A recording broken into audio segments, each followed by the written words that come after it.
Yuk jadi bagian dari dakwah kami. Dukung operasional dakwah dan sosial kami, raih pahala amal jariah yang terus mengalir sampai hari kiamat. Assalamualaikum warahmatullahi wabarakatuh. Alhamdulillah wassalatu wassalamu ala Rasulillah.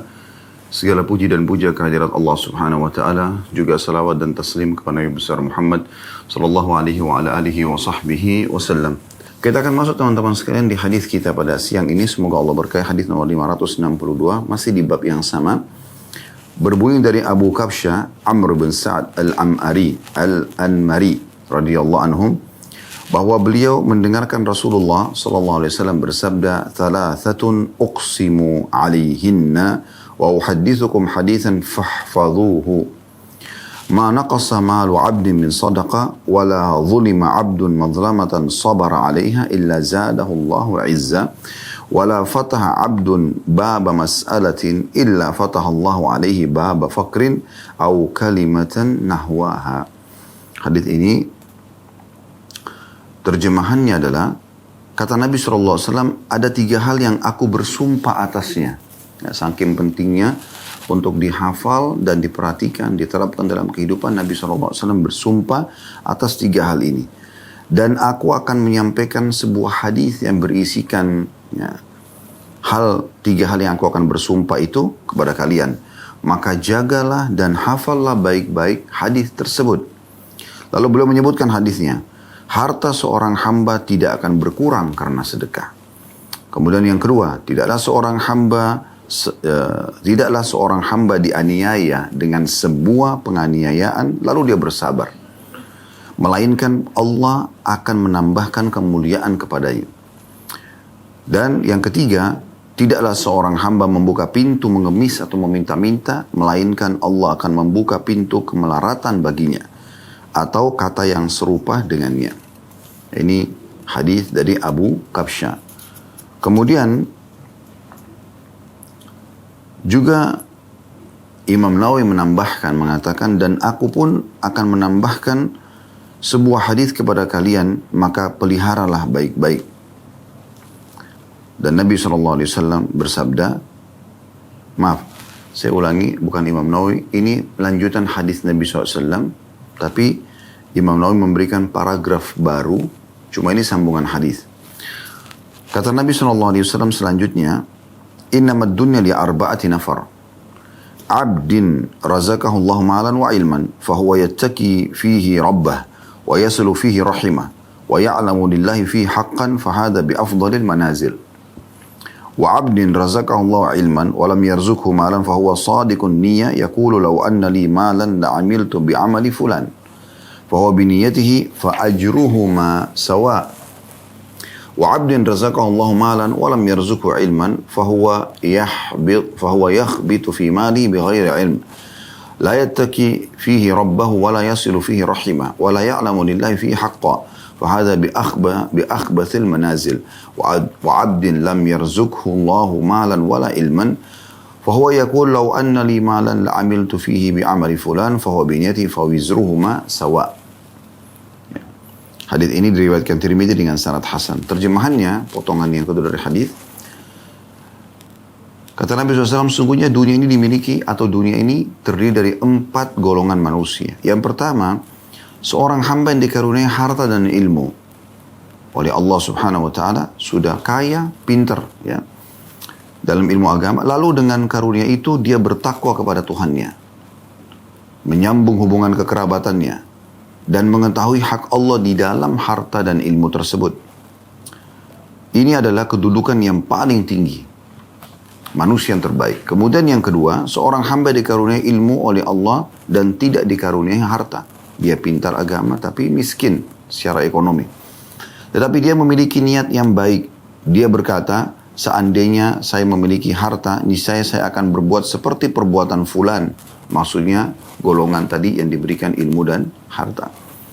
Maka golongan kedua ini pun mendapatkan pahala dengan niatnya itu, dan pahala keduanya akan sama levelnya. Golongan ketiga, seorang hamba yang diberikan harta oleh Allah tapi tidak diberikan ilmu, kaya raya tapi tidak faham agama, sehingga dia salah dalam menggunakan hartanya tanpa ilmu, dia tidak bertakwa kepada Allah,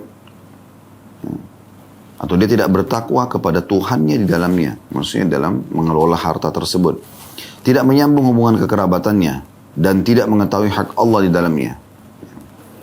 Ini adalah kedudukan yang paling buruk.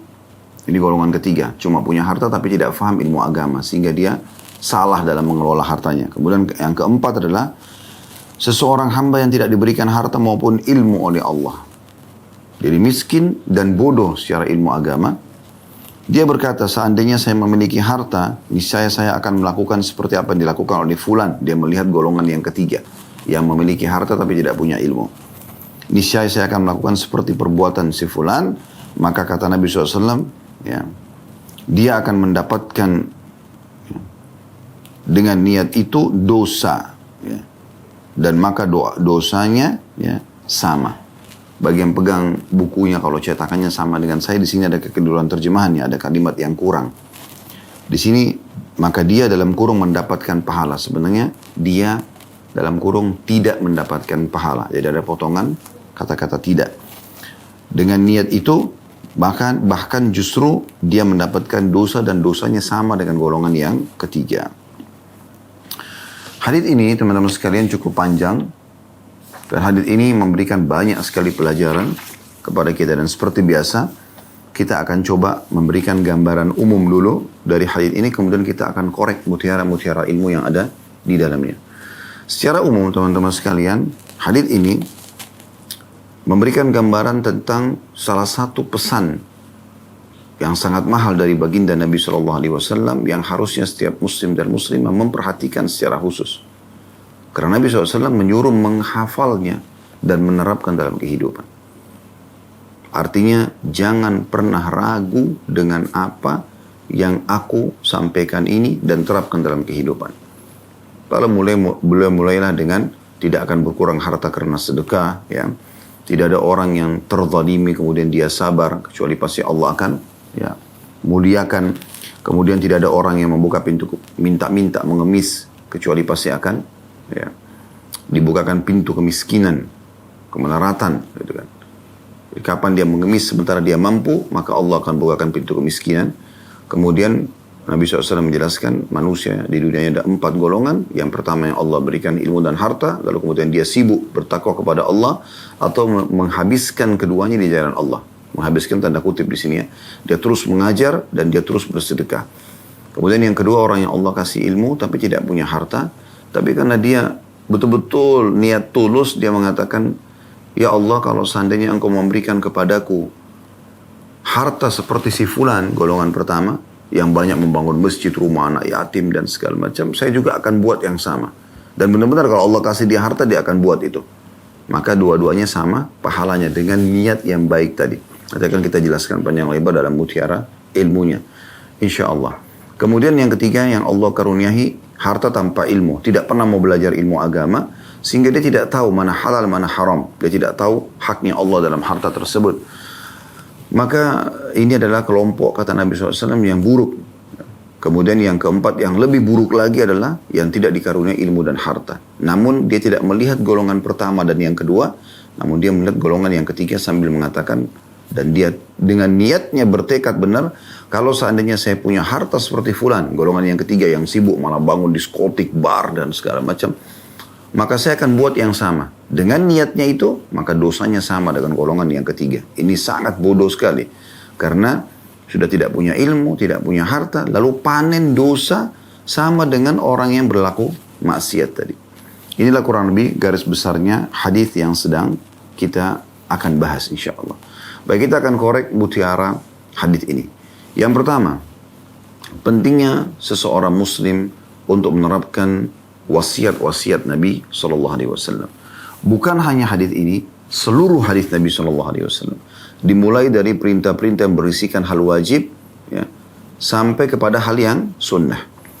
Perlu saya titik beratkan teman-teman sekalian, perintah yang sifatnya hukum fikihnya sunnah, artinya Anda kalau kerjakan dapat pahala. Secara definisi secara hukum fikih, sunnah adalah, ya, bukan makna sunnah yang umum. Kalau kita menjelaskan sunnah yang umum, definisi, ya, umum sunnah adalah semua perbuatan, perkataan, contoh Nabi SAW dan para sahabat Nabi. Diambil daripada hadis Irbad. Alaikum bisunnati wa sunnah khulafa'ur rasyidin mahdina min ba'di. Berpeganglah pada sunnahku dan sunnah khulafa'ur rasyidin setelahku. Maka Nabi dan sahabat diistilahkan dengan sunnah. Irbad adalah nama seorang sahabat yang meriwayatkan hadis tadi itu. Tapi di sini kita sedang bicara definisi sunnah dalam fikih, ya, yang merupakan partner daripada wajib, gitu. Yaitu kalau Anda kerjakan dapat pahala, Anda tinggalkan tidak berdosa. Seperti sholat sunnah, puasa sunnah, ya, zikir, berdoa, ya. Ini semua hukumnya sunnah secara hukum fikih. Nah di sini teman-teman sekalian, yang sunnah pun adalah perintah. Selalu saja ada orang ditanya, kenapa Anda tidak puasa sunnah? Kan sunnah.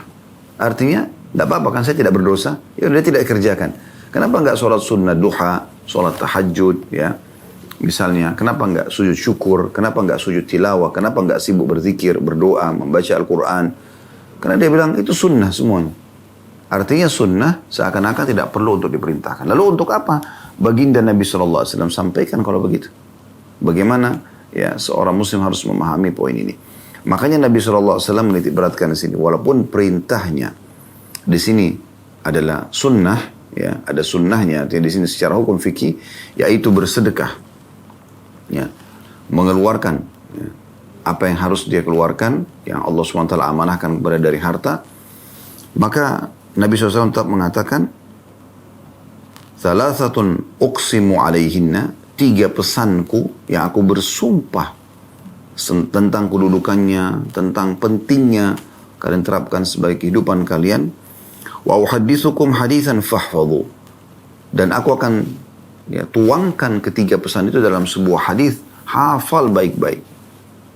Siap amalkan. Ya.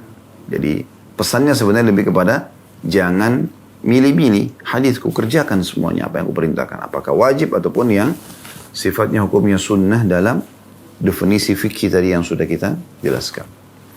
Kemudian kita ambil mutiara yang kedua, pesan pertama Nabi SAW. Jadi ada 4 pesan dalam hadis ini seluruhnya. Ya. Pesan pertama Nabi SAW, ma naqasa malu abdin min sadaqah. Tidak akan pernah berkurang harta seorang hamba karena bersedekah. Ini pesan yang sudah kita jelaskan tadi, sepintas mereview kembali hadis yang kita sampaikan pada pekan lalu, namun kami titik beratkan lagi. Saudaraku muslim, sedekah keluarkan, dan sedekah pangkal kaya, pangkal kesehatan, pangkal semua kebaikan. Sudah sering kita jelaskan perkataan-perkataan para ulama dari awal kita bahas masalah bab kedermawanan. Ya. Bagaimana Abu Hatim rahimahullah mengatakan, memberikan kiasan kepada kita supaya kita lebih faham. Beliau mengatakan, bakhil itu adalah sebuah pohon di neraka. Dan ranting-rantingnya menjulang sampai ke bumi. Siapapun yang berpegang pada salah satu ranting-rantingnya, dia akan dibawa ke neraka itu. Sementara kedermawanan adalah sebuah pohon di surga, yang ranting-rantingnya sampai ke bumi. Siapa yang berpegang pada ranting-ranting itu, maka dia akan masuk ke dalam surga. Dan ketahuilah, surga tempatnya orang-orang dermawan. Umar bin Khattab berkata radhiyallahu anhu, sedekah akan membawamu langsung ke hadapan sang raja. Karena banyak sekali hadis, diantaranya Nabi SAW mengatakan, as-sadaqatu tudfi'u ghadabur rahman. Sedekah itu akan meredam murkanya sang maha penguasa, atau Allah subhanahu wa ta'ala. Jadi cara tercepat agar tobat kita bisa diterima, ya, cara tercepat untuk meraih kasih sayang dan rahmat Allah subhanahu wa ta'ala, dan semua berhubungan dengan bab-bab kebaikan, bersedekah. Kapan dalam diri Anda sudah ada keinginan selalu ingin berbagi, bersedekah dan sesuai dengan kemampuan kita, maka berarti Allah menginginkan kebaikan buat Anda. Inilah yang merupakan ciri khas dari pribadi Nabi SAW. Anda masih ingat hadis-hadis sebelumnya, bagaimana Nabi SAW memiliki ciri khas, tidak ada orang yang minta kecuali pasti beliau kasih. Tidak pernah menolak. Kadang-kadang kalau beliau tahu yang minta ini sebenarnya adalah orang yang mampu, beliau kasih. Namun beliau mengingatkan, sesungguhnya orang-orang yang seperti ini keluar dari sisiku sementara mereka membawa api neraka. Karena mereka minta sementara mereka mampu. Jadi kayak orang yang mengemis, nanti disebutkan dalam pesan yang ketiga dalam hadis ini ya. Lalu kata Umar radhiyallahu anhu, ya Rasulullah, kalau begitu kenapa Anda memberikan kepada mereka? Kata Nabi SAW, karena mereka mendesakku. Mereka selalu meminta, sementara Allah menghilangkan dari diriku sifat bakhil. Jadi berarti orang yang minta pun, walaupun orang itu, sebenarnya kita tahu ini orang tidak layak untuk dibantu. Tapi karena dia minta, ada hukum terpisah antara hukum dia yang minta sementara dia mampu, dia dilarang dalam Islam seperti itu, dengan hukum kita yang sedang dimintai sementara kita diperintah untuk memberi. Maka ini poin perlu digarisbawahi. Selalu setiap muslim mengetahui dia sedang bermuamalah dengan Tuhannya Allah subhanahu wa ta'ala secara langsung.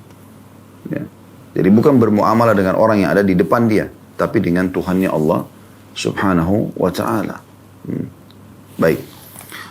Ini pesan dari Nabi SAW. Oleh karena itu, latih diri Anda terbiasa sedekah. Dan ingat, sedekah ini punya tingkatan-tingkatan juga. Ya.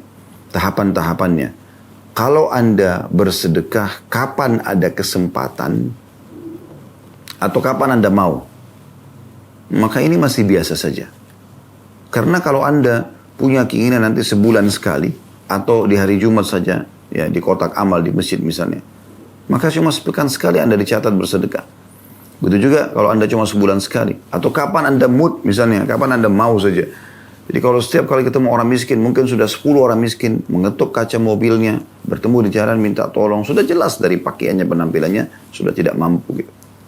Anda masih, nanti aja, nggak usah. Yang di depan aja, orang miskin yang satunya aja nanti, dan seterusnya. Maka pastikan Anda pada saat itu memiliki ciri-ciri yang mendekati kebakhilan, ya, kepelitan. Karena Nabi SAW tidak pernah diminta sesuatu kecuali beliau memberi. Jangankan orang yang tidak mampu, gitu kan. Orang yang mampu pun itu ya, diberi oleh Nabi SAW. Kalau ada orang mulai menjadwalkan sedekah dengan niat misalnya, setiap kali ada orang yang minta, saya akan memberi. Ini sudah mulai masuk ke tingkatan kedermawanan yang di bawah. Yang pertama, tahapan pertama gitu. Artinya kalau ada orang minta, dia coba akan memberi semampunya. Tapi ini belum sampai pada level tertinggi dari kedermawanan. Level yang terbaik dari kedermawanan adalah ya, dia memang keluar dari rumahnya atau pada saat dia sedang beraktivitas ya, selama dia nggak tidur, dia selalu bergejolak dalam hatinya ingin bersedekah, selalu ingin memberi. Nah, ini level terbaik dalam kedermawanan gitu. Dia yang menjemput bola. Dia nggak tunggu orang yang minta. Dia selalu sibuk melihat flyer-flyer yayasan sosial, rumah anak yatim, ya, dan segala macam yang dia sibuk selalu bersedekah. Dia sibuk selalu bersedekah. Dia jadwalkan misalnya langsung dia membantu beras setiap bulan di rumah anak yatim ini misalnya.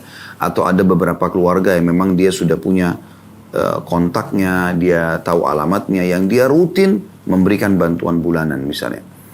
Sehingga orang seperti ini memang dia udah punya sifat kedermawanan yang sangat baik karena dia langsung menjemput bola gitu. Abdullah bin Umar dan Abdullah bin Abbas radhiyallahu anhum ajma'in, itu setiap hari ada orang miskin datang ke depan rumahnya minta, lalu beliau memberi, tidak pernah menolak. Di saat orang-orang miskin itu tidak sempat datang atau ada di antara mereka yang tidak datang dan dia tahu alamatnya, dia langsung ke sana. Dia datang jemput bola. Jadi dia nggak menunggu gitu.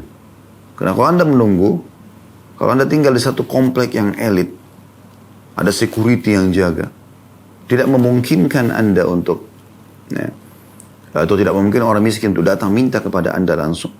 Maka secara otomatis Anda tidak akan sedekah kecuali memang di saat ada peluang saja gitu. Maksudnya di saat Anda keluar misalnya, lalu menemukan orang miskin misalnya. Apalagi banyak sekali orang yang dihubungi oleh kerabatnya, yang minta tolong. Selalu saja ditolak, diblokir.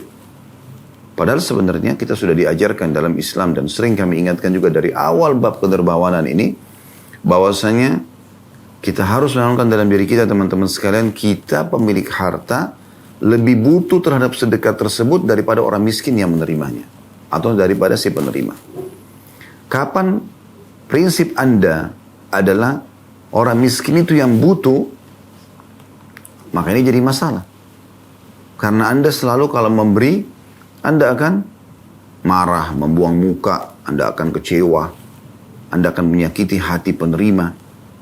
Sudah kami bacakan firman Allah Subhanahu wa taala dalam surah Al-Baqarah, kalau Anda masih ingat, dari ayat 262 sampai 273 seingat saya, atau 74, itu semua bicara tentang sedekah.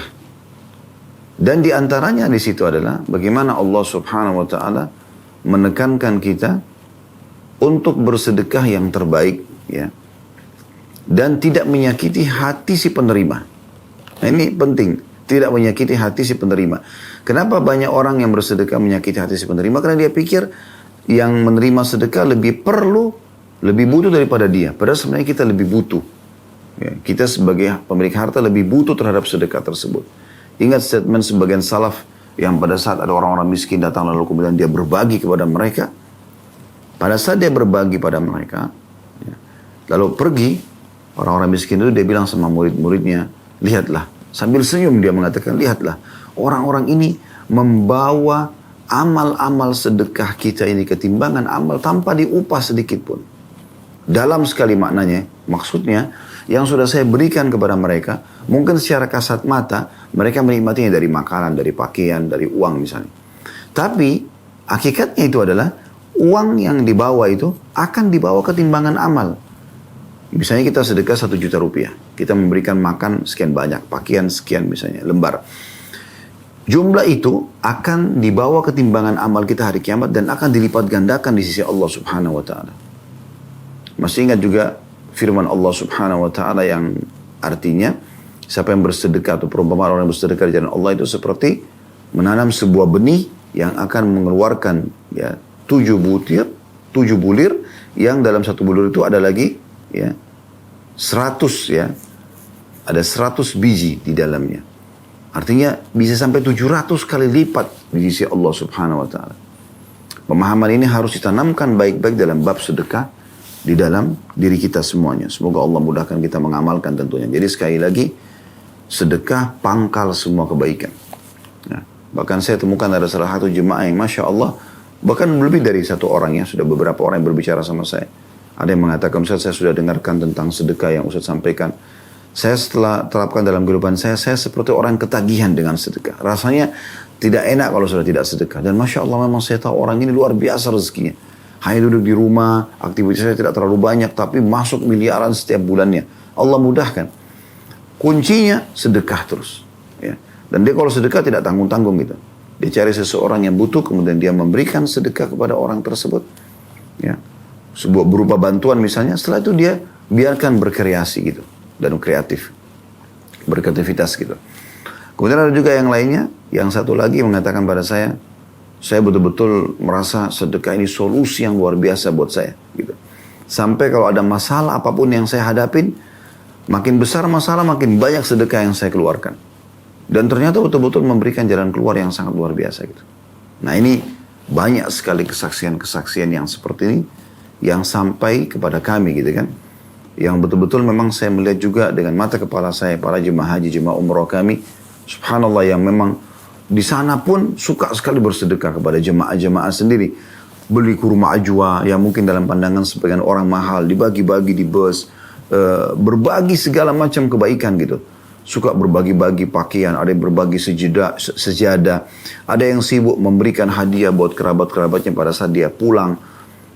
Kita lihat orang-orang seperti ini memang subhanallah, Allah bukain rezeki yang melimpah sekali. Ya.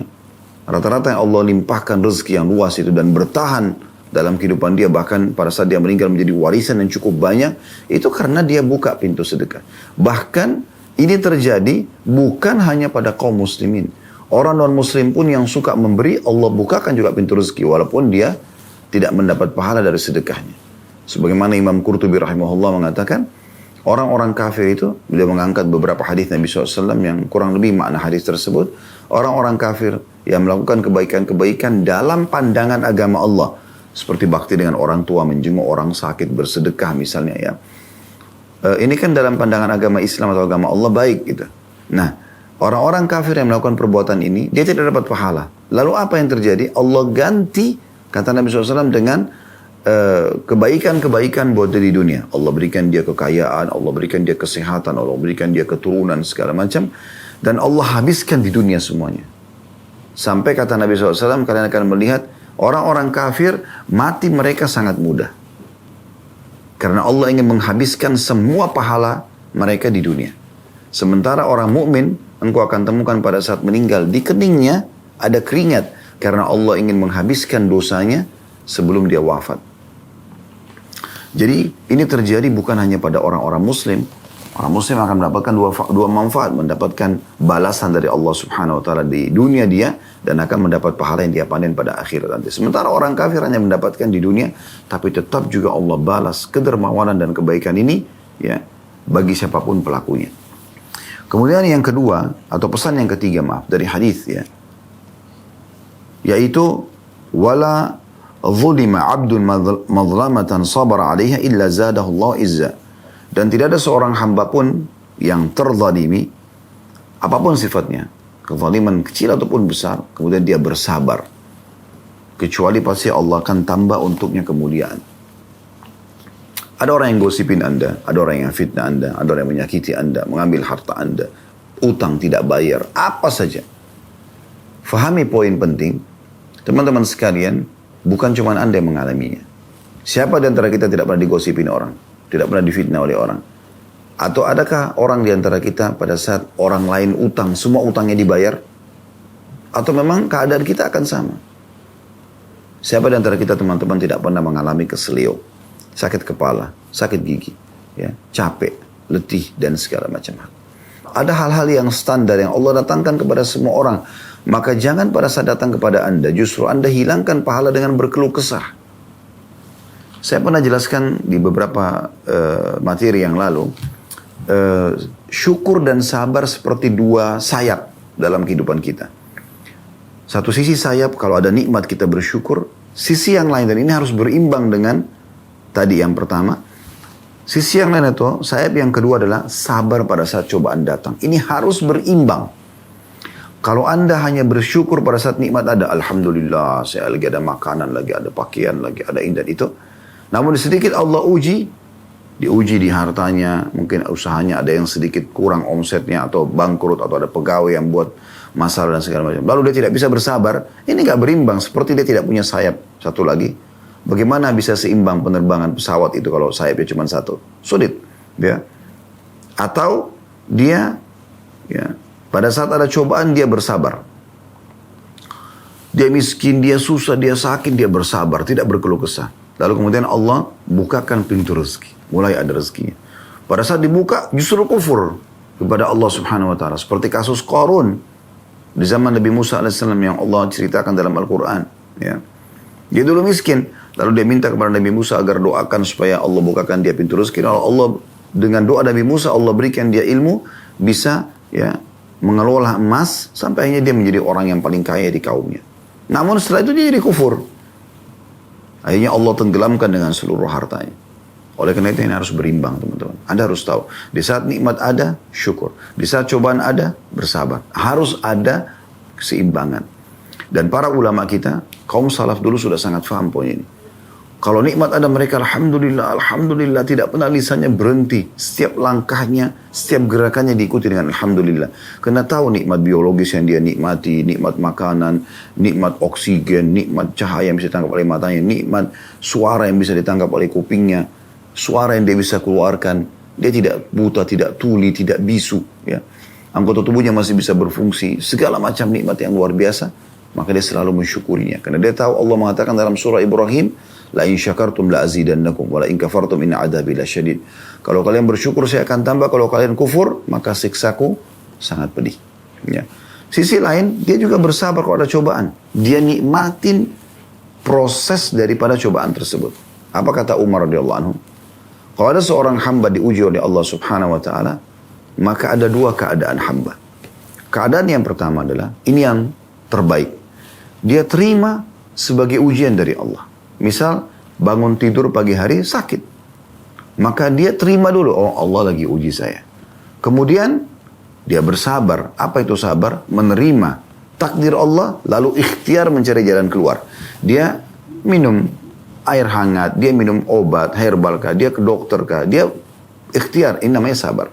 Tapi dia tidak berkeluh kesah, dia terima. Maka orang ini mendapatkan pahala, mudah melalui permasalahan yang sedang dia hadapi, karena dia tidak jadikan beban hidupnya, dan dia akhirnya mendapatkan solusi atau jalan keluarnya. Dapat 3 hal. Dapat pahala, mudah melaluinya, dapat solusinya. Golongan yang kedua, yang diberikan ujian atau cobaan ini, dia tidak bisa menerima itu sebagai ujian dari Allah. Maka dia berkeluh kesah. Apa yang terjadi? Dia dapat dosa. Karena dia memprotes keputusan Allah. Dia sulit melaluinya. Selama dia sakit, toh juga ada takdirnya sakit itu akan berlalu pada dia 2 minggu misalnya. 2 pekan, 1 bulan, 1 tahun. Itu akan berlalu sesuai dengan apa yang Allah tentukan. Maka dia sulit melalui karena selalu, ini penyakit saya, berkeluh kesah, begini dan begitu. Ini istri saya, suami saya, anak saya, keluh kesah semuanya. Maka dia dapat, ya, dia di sini dia dapat dosa, kemudian dia sulit melaluinya dan dia tidak menemukan jalan keluarnya. Ini statement Umar yang sangat bijaksana radhiyallahu anhu. Jadi memang kita harus memahami masalah ini. Juga sabda Nabi SAW dalam hadits yang masyhur riwayat Bukhari Muslim, ajaban li amri mu'min, sungguh mengagumkan perkaranya orang-orang beriman, wala yakunu dzalika illa li mu'min. Dan itu tidak dimiliki kecuali oleh orang-orang beriman. In asaba usarra syakar. Kalau diberikan nikmat dia bersyukur. Ini sayap yang pertama tadi. Ya. Wa in asaba dharra sabar. Kalau diberikan cobaan dia bersabar. Nah ini semua perkara ini baik. Dalam sabda lain kata Nabi SAW, dalam sabda yang serupa hadis yang lainnya, kata Nabi SAW, inna kulla amrahu khair. Semua perkara orang mukmin baik. Kalau diberikan nikmat dia bersyukur, diberikan cobaan dia bersabar. Nah ini 2 hal yang harus difahami.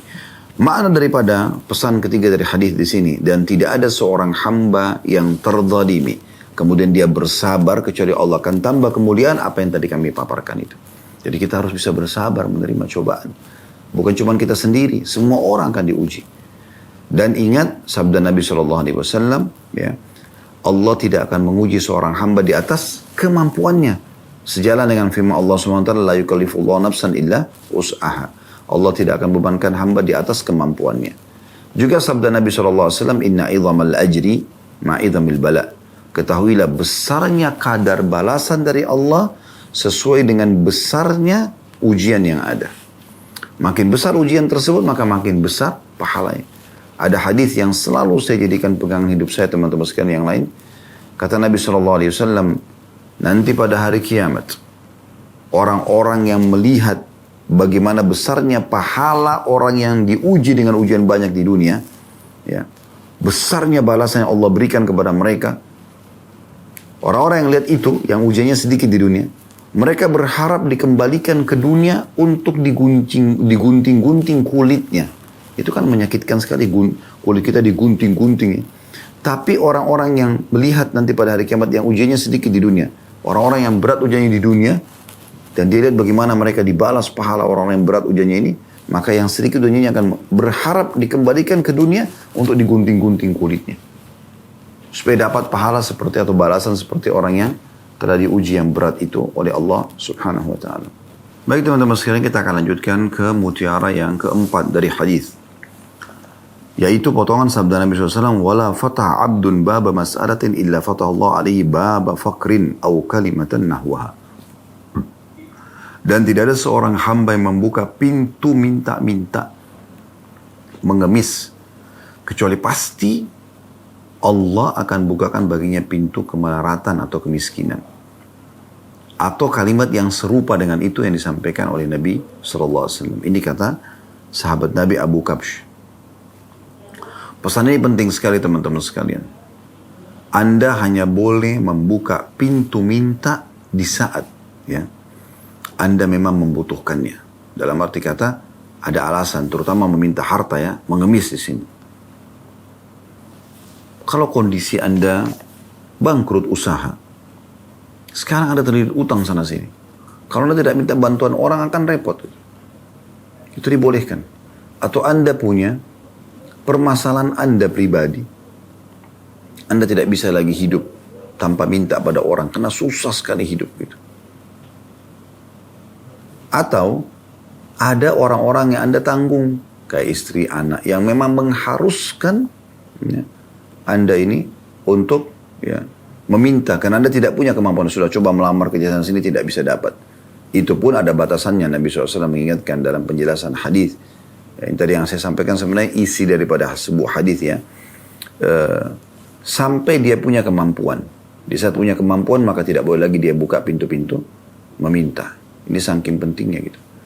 Dan para sahabat saking pekahnya memahami hadis-hadis seperti ini, sampai seseorang di antara mereka ya itu jatuh pecutan ya atau tongkat kecilnya pada saat dia sedang di atas unta misalnya, jatuh, dia tidak meminta tolong pada orang, dia turun dan ambil sendiri gitu.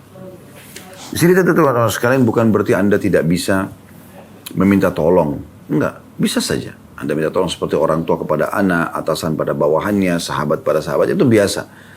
Tapi yang dimaksudnya adalah orang memang mengemis, dia coba cuma mampu tapi minta. Saya pernah kasih contoh ya, seperti misalnya dia datang ke rumah temannya, dia orang mampu. Tapi begitu dilihat ada gelas yang bagus, vas bunga, atau apalah kira-kira yang bagus. Oh ini bagus, ini buat saya aja ya. Padahal sebenarnya dia mampu beli. Tapi dia minta. Nah ini dia membuka pintu-pintu, mengemis tadi itu. Dan ini tidak dibolehkan. Ini tidak dibolehkan. Ya, ini yang dimaksudkan di sini. Jadi kalau ada orang yang coba membuka pintu itu, maka sama saja dia membuka pintu kemiskinan. Ini pesan yang atau mutiara yang keempat. Mutiara yang kelima adalah golongan yang pertama dari 4 golongan manusia yang umumnya ada di muka bumi ini. Ini pesan yang kelima daripada hadis, yaitu orang yang Allah karuniai ilmu dan harta. Ini teman-teman sekalian, ini saran kami, selalu jadikan sebagai potongan doa Anda. Ya Allah karuniakanlah aku ilmu dan harta. Ya Allah karuniakanlah aku ilmu dan harta. Selalu itu dibahasakan dan dibahasakan lagi ya. Dan jadikanlah aku, atau disampaikan juga dalam lanjutan doanya, dan jadikanlah aku orang yang menghabiskan keduanya di jalanmu. Ya. Kalau Allah kabulkan doa ini, Allah jadikan Anda seorang alim, Allah jadikan Anda seorang yang kaya. Apa kata Nabi SAW? Fahadha bi'afdhalil manazil. Ini orang yang paling baik kedudukannya. Di sisi Allah subhanahu wa ta'ala orang yang paling baik. Maka ini kejar target ini. Selalu belajar ilmu agama dan selalu berusaha punya pendapatan. Ingat statement yang kami sering sampaikan dari para salafus salih. Ya. Tidak ada kebaikan bagi orang yang tidak mencari harta. Ya. Berapa kali saya bacakan dan ingatkan tulisan, ya, sebuah tulisan sederhana sekali tapi luar biasa manfaatnya ya. Yang ditulis oleh Syekh Abdurrahman bin Ali Al-Askar. Beliau mengangkat banyak sekali statement para ulama salaf yang berhubungan dengan masalah ini. Contoh misal, kata Sa'id bin Musayyib rahimahullah, la khaira fi man la yatlubul mal. Tidak ada kebaikan bagi orang yang tidak mencari pendapatan. Yaqdi bihi daina, yang dengan pendapat itu dia bisa bayar utang-utangnya. Wa yasunu bihi 'irdah, dan dia ya menjaga nama baiknya. Wa yaqdi bihi dhimamah, ya, dia juga memenuhi kebutuhan-kebutuhannya. Wa immata taraka mirathan lima ba'dah, dan kalau dia wafat dia tinggalkan sebagai warisan. Ya. Itu luar biasa statementnya. Dan wasiat Qais bin Asim pada anak-anaknya di saat dia akan meninggal dunia, dia mengatakan alaikum bil mali wastina'ah, kalian harus mencari harta itu ya, fa inna mambahatul karim, karena dia pendapatan yang baik. Wa yustagna bihi 'anil la'im, dan menyelamatkan dari keterhinaan. Wa iyyakum wal mas'alah, dan jangan pernah kalian mengemis. Fa inna akhiru kasbar rajul, karena itu pendapatan terakhir. Kalau udah nggak bisa lagi, udah bangkrut usaha, terlilit utang, memang kalau kita nggak minta mati kelaparan, nah itu pendapatan terakhir. Kemudian beliau mengatakan, innal amala wa in kana yasiran fa huwa khairu minal batala. Ketahuilah, bergerak, beraktivitas, bekerja, walaupun sederhana, masih jauh lebih baik daripada menganggur, vakum. Wa khairu min tidharin nawari min ashabil mal, dan lebih baik daripada menunggu pemberian daripada pemilik harta. Wa aswa minhu su'alu ashabil gina, dan yang lebih buruk lagi adalah terus mengemis ya, mengemis di hadapan pada orang-orang kaya. Liannahum in a'tahu baqiyatil minna ala dhahri yahmiluha. Karena kalau dikasih pun tetap ada satu keterhinaan yang ada di pundak dia. Misal contoh, kita mengemis nih pada seseorang. Kemudian satu waktu kita menjadi orang kaya. Lalu ketemu dengan orang yang dulu kita mengemis. Masih tertinggal kan ada bekasnya. Gitu. Wa in mana'uhu faqad ijtama' indahu su'atan. Dan sebaliknya kalau ditolak pada saat dia minta kepada orang kaya. Kalau diberi tadi masih ada satu bekas di pundaknya yang terus dia bawa selama hidupnya. Kalau dia ketemu sama orang itu, oh orang ini dulu yang pernah bantu saya. Saya pernah mengemis sama dia. Ini kalau dia mengemis ya, di saat memang dia sebenarnya tidak butuh untuk mengemis gitu. Dan kalau dia ditolak oleh orang kaya itu, kata beliau, maka telah berkumpul di sisinya dua keburukan. Zillatul khayba wa zillatus su'al. Keterhinaan wibawanya tercoreng, dan juga terhina dalam mengemis tadi. Umar bin Khattab berkata radhiyallahu anhu, maksabatun fi di'ana khairu min su'alin nas. Mencari pendapatan walaupun dalam kesulitan mencari pendapatan itu jauh lebih baik daripada mengemis. Dinukil juga Luqman Al-Hakim, annahu qala li ibnihi, dia berkata kepada anaknya, ya bunai istagni bil kasbil halal, wahai anakku selalu cari pendapatan yang halal. Fa innahu maftaqara ahadun illa asabatu ihda thalathu khisal, karena tidak ada orang yang meninggalkan mencari pendapatan halal itu kecuali dia akan dikena salah satu dari 3 permasalahan. Ya. Rikkatu fi dini, agamanya lemah. Orang yang miskin, agamanya lemah, bisa dibeli agamanya, bisa pindah agama. Ya. Ini bukan menghina orang-orang miskin, bukan. Justru menjadi motivasi, atau kami sedang memotivasi orang-orang yang miskin untuk ayo maju. Anda punya kemampuan untuk bisa menjadi orang yang kaya sebenarnya. Karena waktu kita sama orang kaya sama 24 jam, matanya sama 2, telinganya sama 2, tangannya sama 2, sama. Kalau orang kaya Allah berikan 30 jam, kita 24 jam, ada selisih 6 jam, mungkin sama waktunya. Sama kita punya potensi semuanya. Tinggal siapa yang mau. Sampai seseorang muslim pernah menyusun sebuah pepatah yang jadi masyhur, man jadda wajad. Siapa yang berusaha dia akan bisa mendapatkan hasilnya. Ya. Dan saya pernah duduk, lalu terlintaslah sebuah ibarat gitu dalam benak saya yang saya sampai tulis di kertas gitu. Ya. Man nawa wa taba'a wasal. Siapa yang niat lalu kemudian dia mengikuti niat itu, dia terus berusaha untuk mencapai targetnya, maka dia akan mendapatkan. Saya merasain subhanallah, perkataan ini entah bagaimana tiba-tiba saya lagi waktu itu nyetir mobil lalu terlintas di benak saya, lalu saya tulis gitu. Saya jadikan sebagai sebuah pegangan hidup saya. Kalau sudah niat sosialisasikan dalam kehidupan, kita akan mendapatkan hasilnya. Allah subhanahu wa ta'ala maha baik. Ya.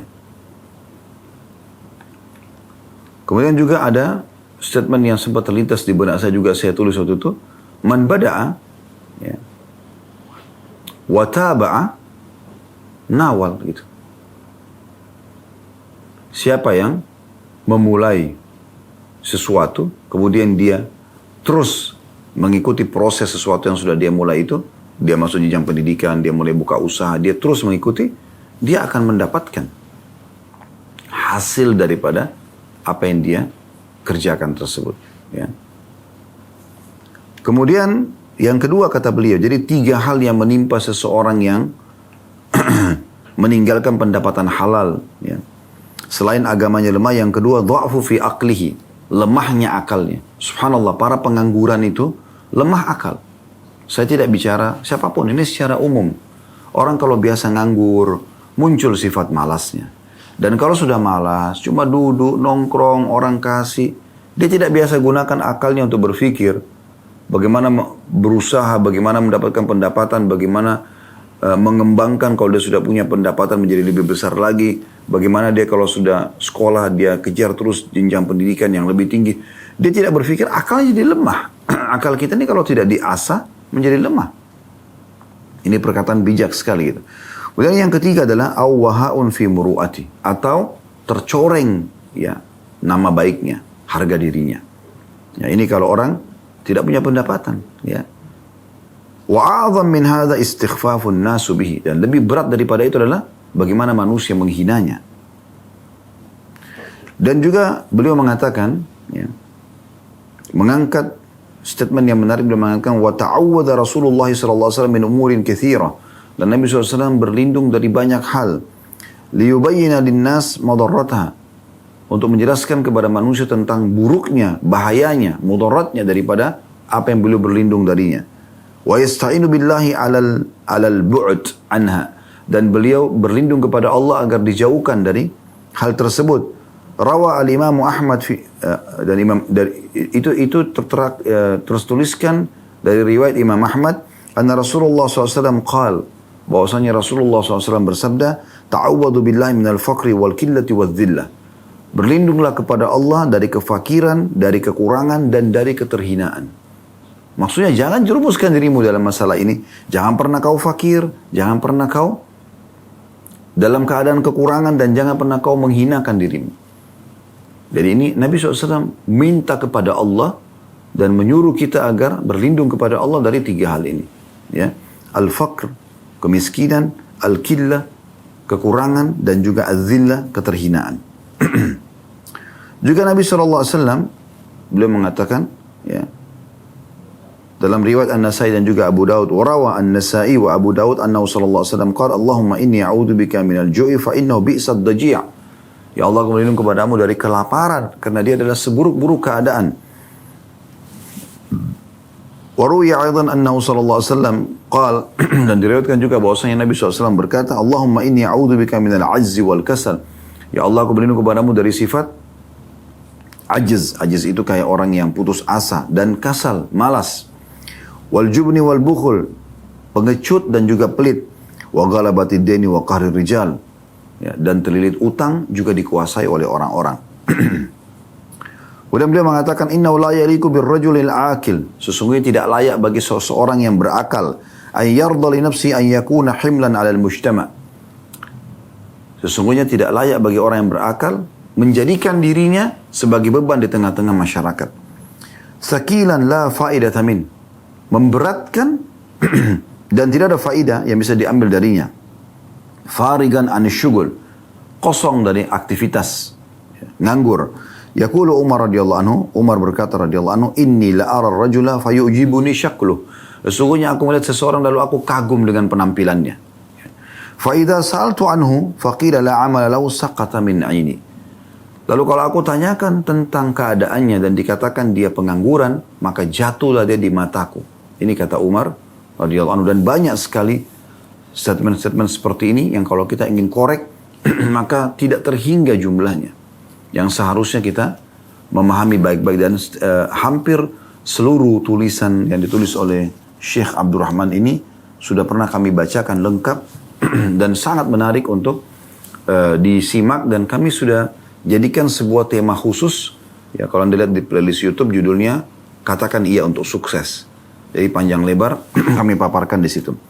Kita ambil sekarang faedah yang ke-6 dari hadis, adalah golongan yang kedua dari kalangan manusia, itu yang Allah karuniai kepada dia ilmu, tapi tidak ada hartanya. Artinya dia belajar agama, sibuk menuntut ilmu sampai dia menjadi seorang alim, namun karena sibuknya dengan ilmu dia tidak sempat bekerja.